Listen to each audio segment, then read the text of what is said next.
Hey everyone, welcome to my channel. दोस्तों, आज के इस वीडियो में हम देखेंगे most important questions of logical reasoning and mathematical reasoning, जो कि जून के एग्जाम में पूछे गए हैं। 2023 जून। देखते हैं यहाँ पे।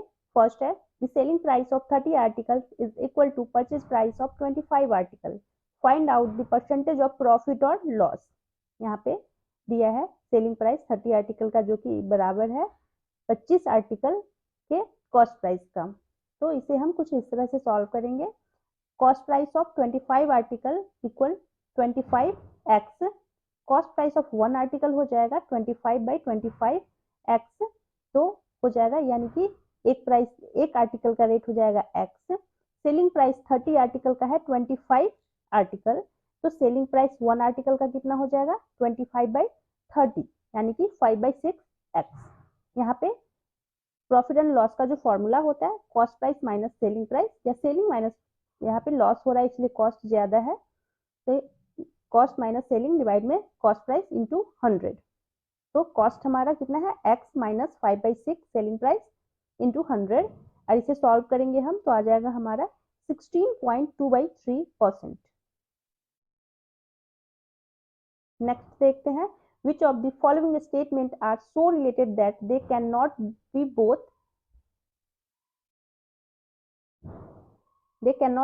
false though they can both be true। यहाँ पे स्क्वायर ऑफ ऑपोजिशन से क्वेश्चंस है। यहाँ पे आप देख सकते हैं, इसका एक टेबल याद रखिए। यहाँ A, E, I and O, यहाँ पे क्या है, यहाँ कॉन्ट्रेरी होता है। कॉन्ट्रेरी का होता है both can not be true, ये दोनों फॉल्स हो सकता है बट ट्रू नहीं हो सकता साथ में। एंड सब कॉन्ट्रेरी का होता है कि both can not be false, दोनों साथ में फॉल्स नहीं हो सकता बट ट्रू हो सकता है। यही हमारे क्वेश्चन में पूछा गया। कॉन्ट्राडिक्टरी, एक साथ दोनों ट्रू नहीं होगा, कोई एक ट्रू होगा। एक अगर ट्रू है तो दूसरा ऑटोमेटिक फॉल्स हो जाएगा। Contradictory. Subalterned, truth down flow, truth जो है अगर ये सही है तो ये सही होगा, यानी कि ऑल अगर ट्रू है तो सम भी ट्रू होगा। सबअल्टर्ड, ट्रूथ सेम ही है, सेम यहाँ पे होगा। तो इसका जो हम आंसर देख सकते हैं, इसका होगा some saint are materialistic and some saint are not materialistic. All और नो का कॉन्सेप्ट नहीं होगा, यानी कि इसका जो आंसर हो जाएगा ऑप्शन 2। नेक्स्ट देखते हैं हम, find the number that can replace question mark in the series given below. यहाँ पे दिया है नंबर कुछ, यहाँ पे हमें क्वेश्चन मार्क पे क्या होगा देखना है। यहाँ पे देखिए क्वेश्चन लगभग ट्रिपल हो रखा है। 20 plus 2, 20 × 3,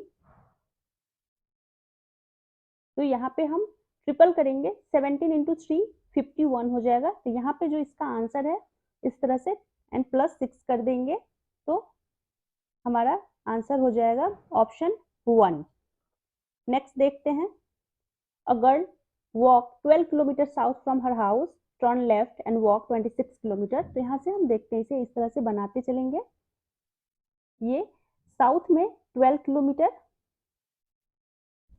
then see left, turn left, यानी कि लेफ्ट में ये 26 kilometre, then see again turn left, यानी left 37, and see again right and walk 6 kilometre.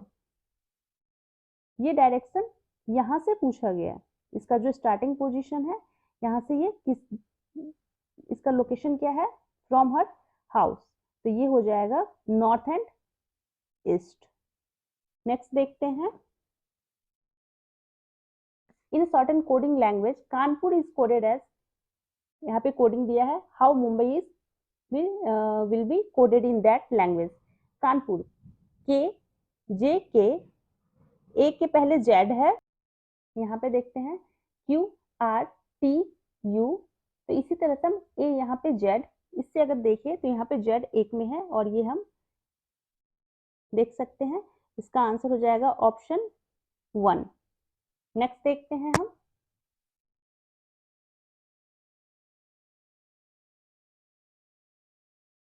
Next question, if the statement all saint and materialistic is given as true, which of the following statement could be inferred to be true? All scents are materialistic होगा।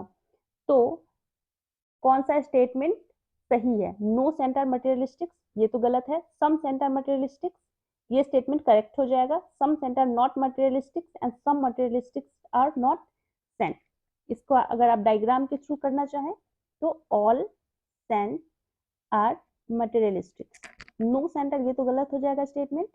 सम centre materialistic यानी पूरा है तो ये सम भी सही हो जाएगा।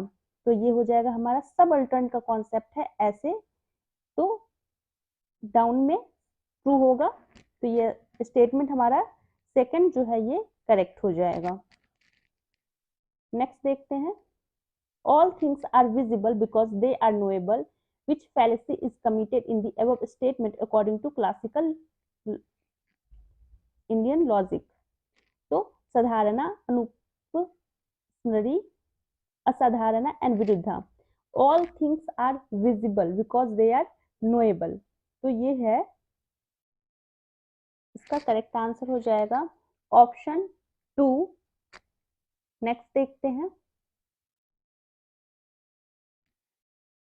of course XYZ political party is going to the poll in the coming election. Everybody is saying so. Which informal fallacy is committed in the above statement?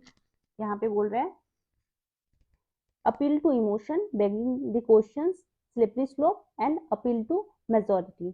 यानी कि everybody is saying so, यहाँ पे बोल रहा है सब ऐसा कह रहे हैं कि जो भी पार्टी है उसे बहुमत प्राप्त होगा, तो ये हो जाएगा अपील टू मेजॉरिटी। नेक्स्ट देखते हैं हम, fire is cold because it is a substance represent which of the following हेतुआभास। इससे क्वेश्चंस मैच में भी आए थे जून में, और इस तरह से सिंगल क्वेश्चन भी पूछे गए थे। तो विरुद्ध, बाधित, असिद्ध एंड सव्यविकारा, तो ये हो जाता है हमारा बाधित।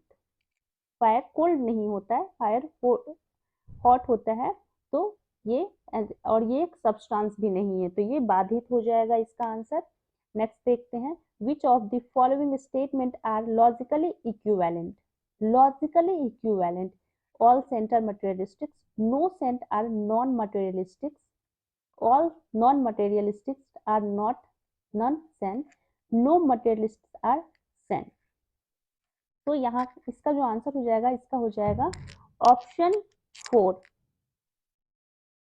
नेक्स्ट देखते हैं, when 18 is included, यहाँ पे एक दिया है मैथ्स का क्वेश्चन है, इसे हम देख लेते हैं। when 18 is included in a list of natural number, the average of this number is increased by 2. when 8 is included in this new list of natural number, the average of this number in new list remain the same if there are n natural numbers in the original list of number and their average is x. Find out the value of n and x respectively. देखते हैं इसको किस तरह से solve करेंगे। हमारे पास दिया हुआ है एवरेज नंबर, इससे हम टोटल कैसे करेंगे? n और x दिया हुआ है, नेचुरल नंबर है और एवरेज है, इन दोनों को इनटू करेंगे, प्लस 18 अगर करते हैं तो n प्लस 18 यानी कि 1 एक और टर्म ऐड हो रहा है, तो एवरेज जो है वो x प्लस 2 हो जा रहा है। अब इसको हम एक इक्वेशन में कन्वर्ट कर लेंगे, nx plus 18 equal to nx plus 2n plus x plus 2, यहाँ पे 2n plus x equal to 16, equation 1 बन जाएगा हमारा। देन nx दिया हुआ है, इसी इक्वेशन को नेक्स्ट जो हम करते हैं, तो अगर इसमें हम 8 और ऐड करते हैं, यानी कि इसमें 8 और एक टर्म और ऐड होगा और 8 ऐड होगा, यानी कि 18 प्लस 8 यहाँ पे 16 हो जाएगा। यहाँ 18 26 हम कहाँ से लाए? 18 प्लस 8, तो ये 16 हो जाएगा, ये 26 हो जाएगा। एंड n प्लस 1 पहले से यहाँ पे था, अब यहाँ पे 1 और ऐड हो गया तो 2 x प्लस 2, यानी कि यहाँ पे एवरेज चेंज नहीं होगा, सेम एवरेज रह जाएगा। अब इसे हम इक्वेशन में कन्वर्ट करते हैं, तो इस तरह से यहाँ का इक्वेशन आएगा 2n plus 2x equal to 22। फिर हम इस इक्वेशन को यहाँ पे पुट कर देंगे, 2n plus x equal to 16, तो इससे हमारा x जो है, x की वैल्यू आ जाएगी 6 और इस 6 को अगर हम यहाँ पे या यहाँ पे पुट कर देते हैं यानी कि 6 तो हमारा कितना 12 एंड अगर 12 को हम यहाँ पे माइनस करते हैं तो हमारा आ जाएगा 10 और ये 2 यहाँ पे आएगा।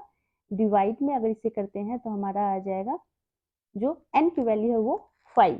तो इस पे इसका हम आंसर देख सकते हैं 5 एंड 6। तो यहाँ पे कंप्लीट होता है हमारा क्वेश्चंस। दोस्तों अगर वीडियो अच्छा लगे प्लीज चैनल को सब्सक्राइब कर दें और वीडियो को लाइक जरूर करें। कुछ अगर आपको इंपॉर्टेंट क्वेश्चंस और नोट्स चाहिए तो please comment and like the video, subscribe my channel. Thank you.